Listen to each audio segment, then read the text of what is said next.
Une question. Niger, manifestation contre l'Occident, Paris dans l'arrogance impérialiste. Nous nous interrogeons encore aujourd'hui.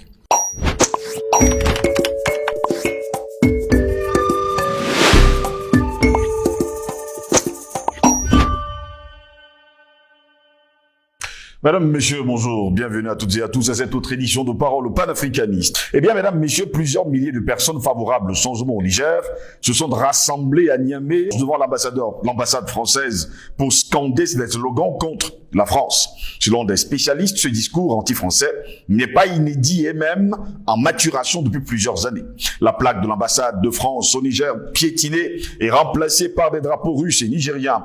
Plusieurs milliers de personnes ont manifesté devant l'établissement de la représentation française à Niamey au Niger à l'occasion d'un rassemblement en soutien aux militaires ayant renversé le président élu Mohamed Bazoum. Les manifestants ont scandé des slogans anti-français appelant au départ sans délai de toutes les forces occidentales au Niger avant d'être dispersés par des grenades lacrymogènes.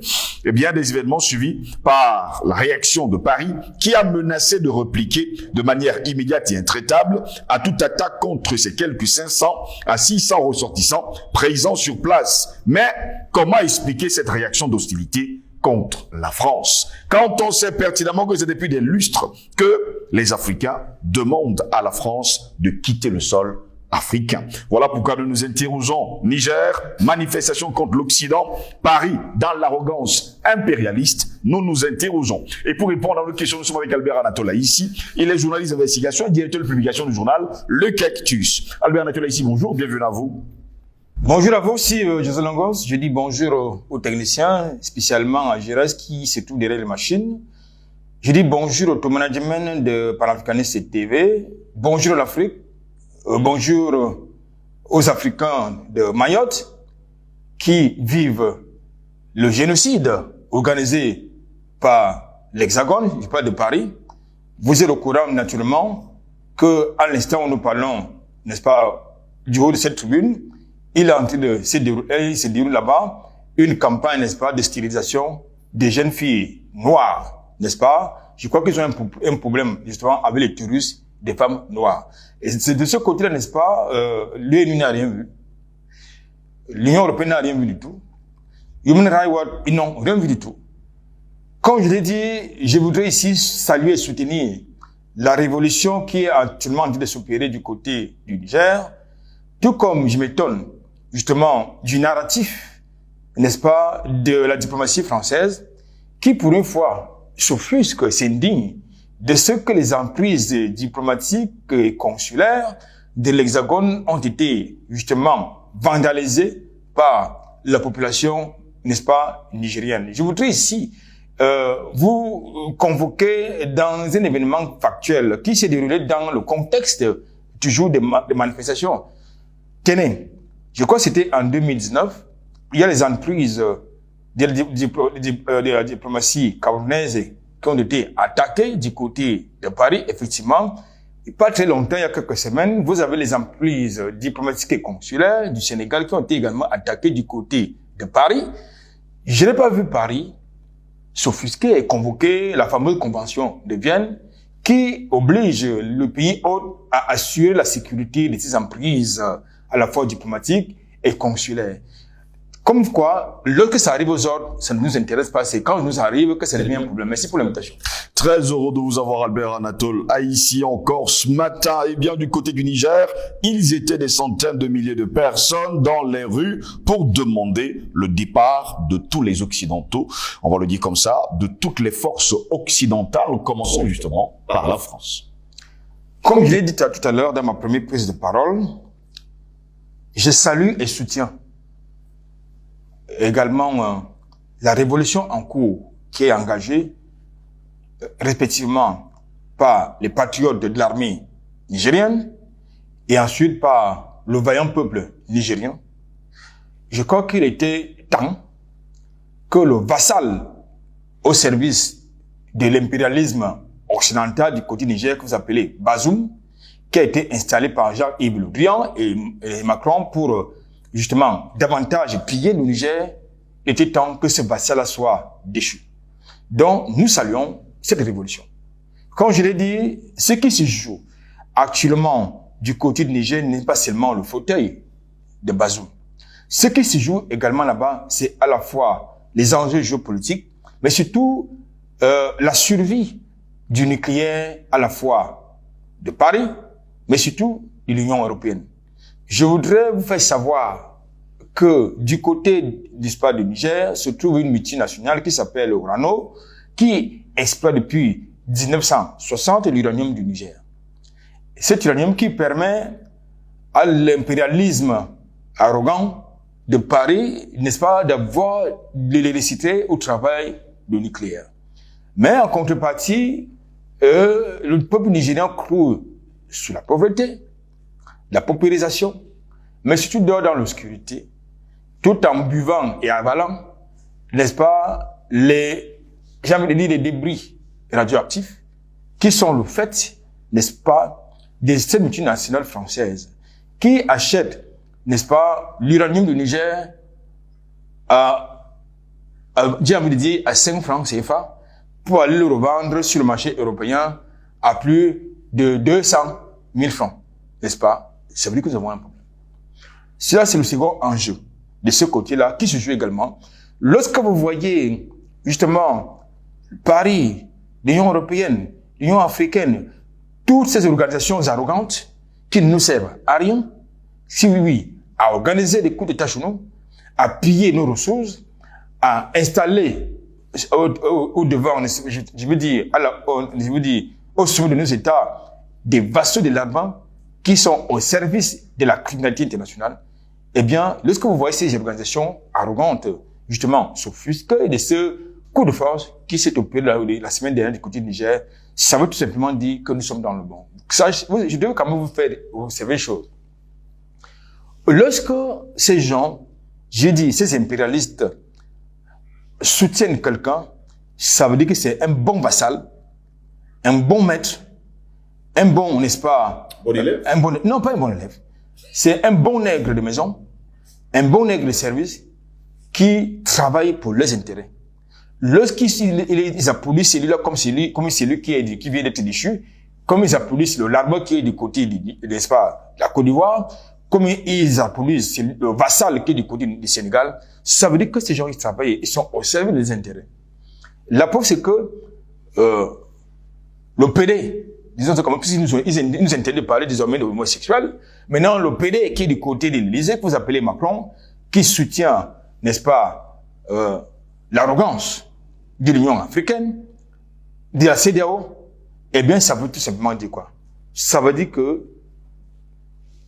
le coup porté contre le vassal qui est du côté du Niamey va également porter un coup fatal contre la géopolitique menée par l'Occident, principalement par les États-Unis, faut pas s'en cacher, par l'Italie, par l'Allemagne, par la France du côté du Niger, qui ont un véritable contingent d'hommes armés de ce côté-là. C'est pour ça qu'ils peuvent se dire, ils peuvent menacer, justement, l'armée nigérienne, en lui faisant comprendre que si d'ici une semaine, on ne réinstalle pas l'armement, le vassal qui s'appelle Bazoum du côté du Niger, eh bien, la CEDEAO va prendre les responsabilités n'est-ce pas, de s'engager dans une opération militaire pour le réinstaller aux affaires. Je crois que c'est peine perdue. C'est peine perdue. Je crois qu'ils ont affaire également à des hommes armés. On n'a jamais vu la CEDEAO régler un quelconque problème, une quelconque agression extérieure contre un État membre de la CEDEAO ou alors contre un président membre de la CEDEAO. Je crois qu'aujourd'hui, nous pouvons convoquer plusieurs exemples. Parmi ces exemples, je pense qu'en 2011, lorsque, n'est-ce pas, Laurent Gbagbo est déchu par l'armée française sous Sarkozy, on n'a pas vu la CEDEAO lever son petit doigt. L'autre exemple, lorsque le président gambien a été déchu, on n'a pas vu, n'est-ce pas, la CEDEAO justement lever son petit doigt. Donc je pense qu'aujourd'hui, il confirme ce que nous avons l'habitude de dire, à savoir que l'Union africaine, c'est un machin, la CEDEAO, c'est également je veux dire, une organisation vassalisée par la France et qui n'a aucune légitimité, soit dit en passant.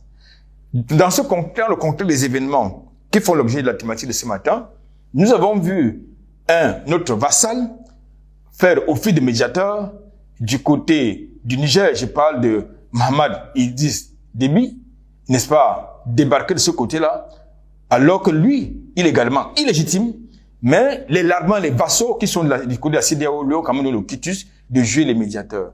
Je crois que il n'y a pas meilleure imposture que celle-là.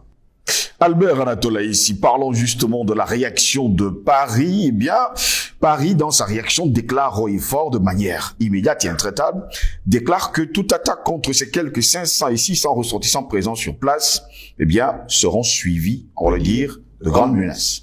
Je voudrais, à la suite de cette déclaration de Macron, lui faire comprendre que désormais nous sommes engagés dans un principe de réciprocité. Oui. En tout point de vue. Qu'il le sache.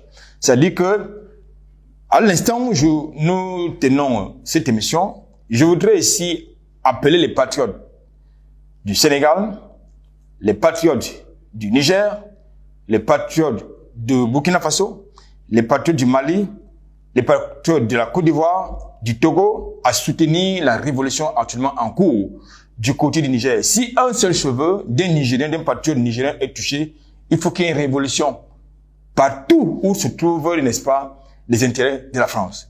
Il faut le dire. Je ne suis pas en train de faire de la subversion.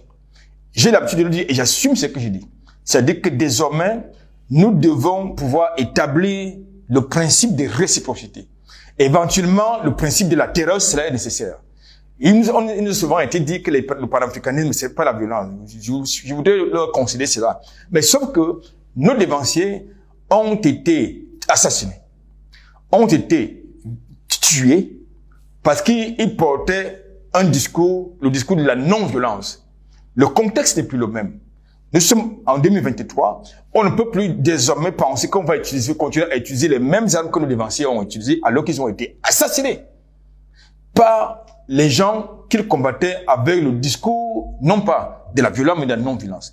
Il faut donc que Macron sache que il n'y a pas que le peuple nigérien qui est concerné par son narratif, et il y a toute la révolution, je dis bien, toute la communauté panafricaine est engagée et déterminée, mais tout debout pour lui faire comprendre que si un seul patriote nigérien ou ailleurs, si le cheveu d'un seul patriote nigérien ou ailleurs est touché, eh bien, nous prenons nos responsabilités.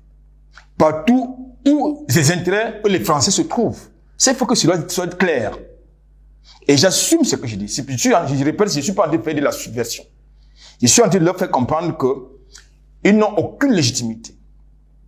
Ils n'ont aucune légitimité pour nous tenir, pour être arrogants vis-à-vis de notre lutte, de nos peuples, de nos patriotes.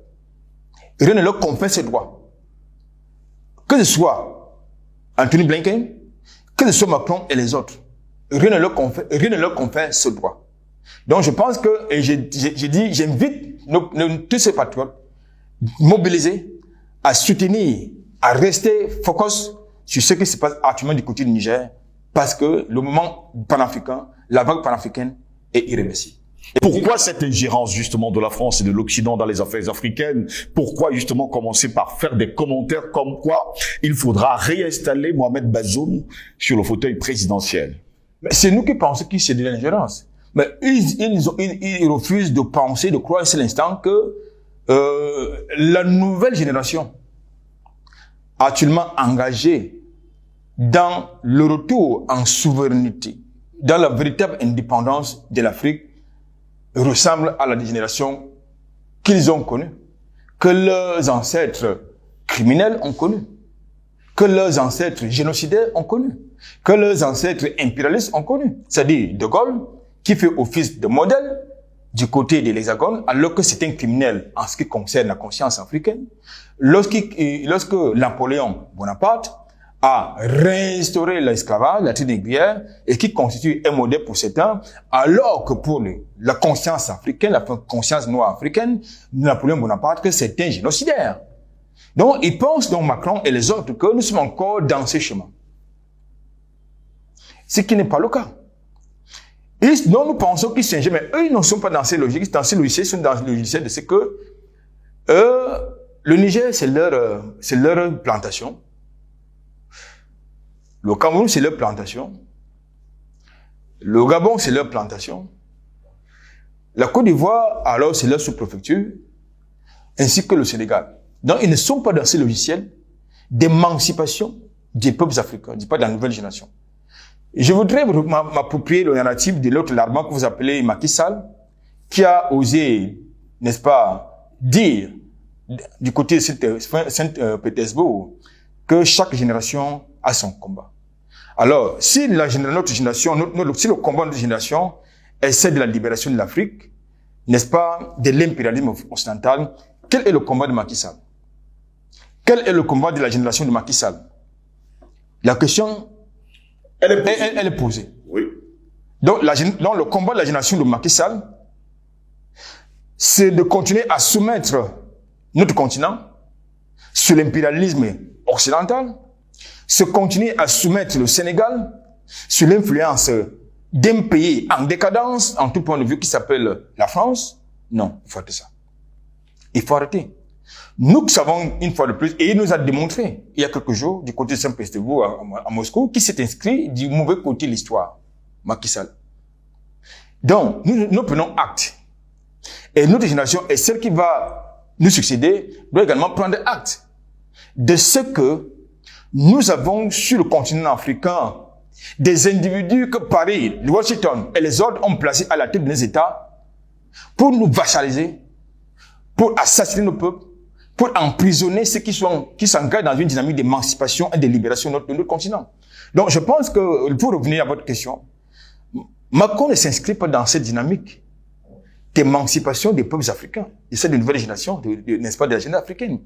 Macron s'engage dans la dynamique de perpétuer, justement, la recolonisation de l'Afrique, de pillage de l'Afrique, de vous vendre du vent que vous appelez la démocratie et que les autres s'approprient et répètent comme un perroquet.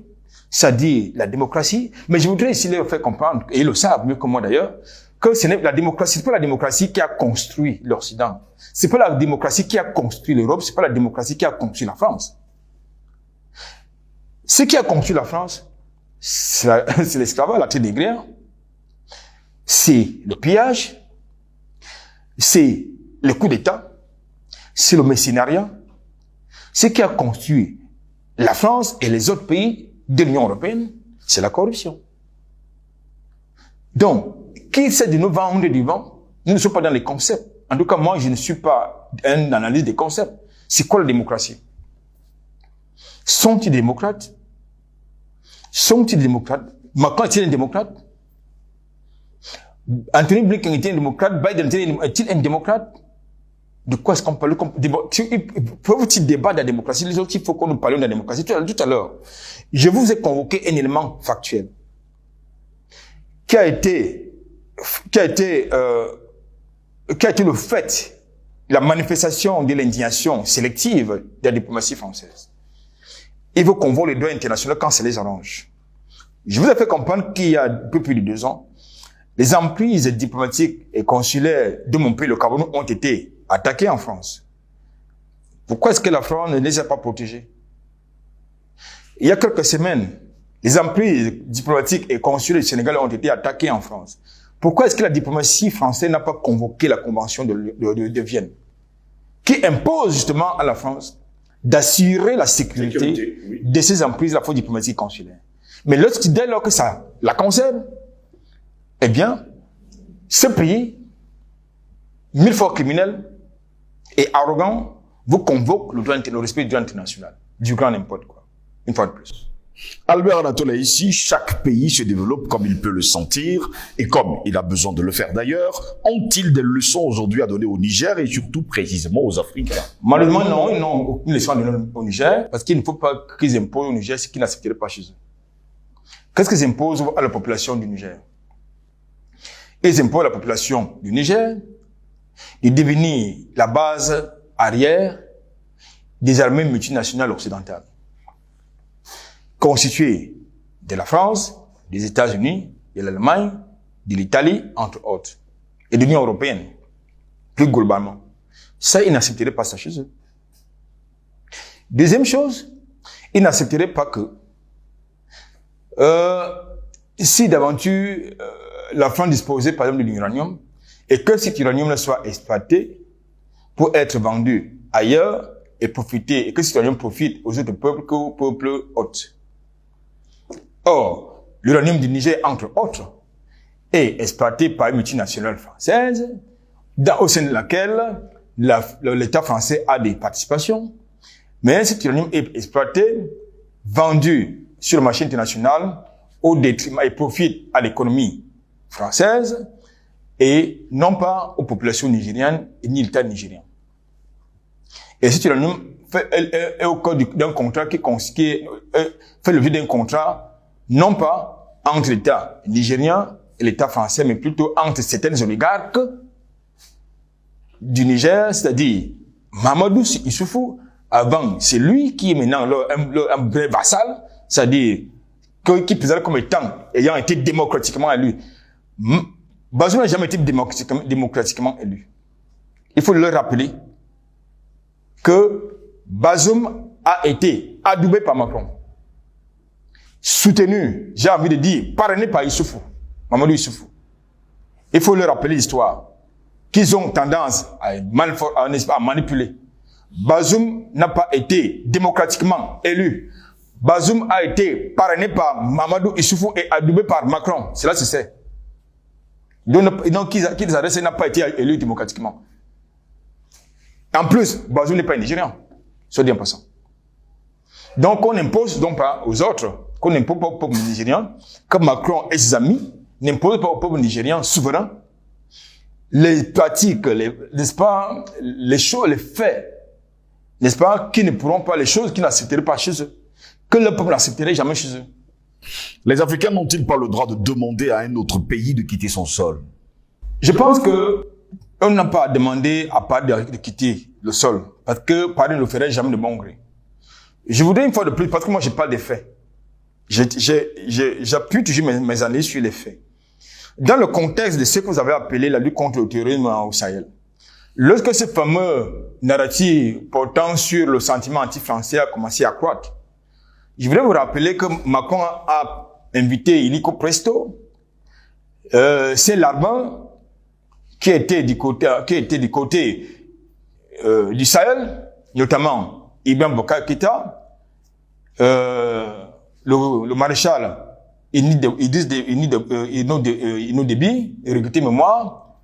Je crois, vous avez également, je crois c'est Bazoum n'y était pas encore, je crois que Bazoum n'y était pas encore, c'est Mamadou Issoufou, voilà, Mamadou Issoufou. Il a invité le président mauritanien, entre autres, et l'autre, Rochemar Christian Kaboré, à l'époque, pour aller expliquer à lui, Jupiter, pourquoi le sentiment anti-français, et que si il n'avait plus besoin de l'expertise de l'armée française du côté du Sahel, il n'avait qu'à leur demander que la France partirait. Mais depuis, le Mali a demandé à la France de s'en aller. Pourquoi est-ce que c'est devenu un problème? Au point où il y a eu même un précédent diplomatique, quand il a été demandé, donc, ok, d'accord, nous demandons que vous partiez. Vous avez demandé que si on n'a plus besoin de vous, on part. Maintenant, on vous demande de partir. Pourquoi ils ont tenu les pieds? Du côté du Burkina Faso, ça a été demandé à Paris de s'en aller. Pourquoi est-ce qu'ils ont tenu les pieds? Ils pensaient peut-être faire du chantage, comme ils sont en train de le faire actuellement du côté du Niger, en agitant l'épouvantail des appuis budgétaires, l'épouvantail de la fameuse aide financière. Qu'est-ce qu'on a foutu de l'aide publique française? Donc, je pense qu'aujourd'hui, comme je l'ai dit, on n'a pas besoin de demander à Paris de partir parce que Paris et ses alliés ne partiront jamais de leur bon gré. Il va falloir, une fois de plus, n'est-ce pas, des coups d'État révolutionnaires, des mobilisations populaires révolutionnaires pour le faire partir. Éventuellement, nous n'excluons pas l'option armée. Parce qu'on va arriver par là. Et j'assume une fois de plus ce que je dis. Parce que pour qui parle du Burkina Faso, il a fallu que le peuple se lève. Il va falloir davantage que les peuples se lèvent partout où les intérêts de ces criminels se trouvent. Pour leur demander et exiger de partir. Parce qu'ils n'accepteraient pas qu'une armée africaine aille s'installer chez eux, violer leurs femmes et leurs enfants, comme c'est le cas chez nous. Donc, ce qu'ils ne peuvent pas accepter chez eux, ne doit pas l'imposer aux autres. Donc, nous avons le devoir de chasser ces armées, de chasser justement ces criminels de chez nous, parce que c'est chez nous, et c'est pas le chez eux. Albert Anatole Haïssi, pour sortir justement de cette autre édition de Parole panafricaniste, une dernière question. D'après les informations que nous avons reçues au cours de cette nuit, les militaires actuellement au pouvoir du côté du Niger subissent des pressions de la part de la France. On leur promet même la mort. Je pense que ce sont des révolutionnaires. Une fois de plus, je veux dire à la France, à ses alliés, à ses collaborateurs de la CEDEAO que nous sommes mobilisés. Je ne suis pas certain qu'ils vont être capables de mobiliser, de contrôler cette masse, cette vague panafricaniste qui va se mobiliser. Je voudrais une fois de plus ici interpeller les patriotes du Nigeria, parce qu'il y a un qui vient d'arriver là-bas, qui soutient, n'est-ce pas, qui travaille pour les intérêts, non pas du Nigeria, ou de l'Afrique, mais qui travaille pour les intérêts du bloc occidental. C'est-à-dire des États-Unis, de l'Union européenne. Il y en a qui ont pensé que c'était un révolutionnaire. Non, c'est pas un patron, c'est pas ni patron ni un révolutionnaire. C'est un autre vassal, Tinubu. Je crois que comment il s'appelle. Donc, c'est un autre vassal. Donc, il faut que les populations nigérianes, du côté des Lagos, partout au Nigeria, s'élèvent contre cet imposteur. C'est important parce c'est également un pion. C'est un pion occidental qui est placé là pour leurs intérêts.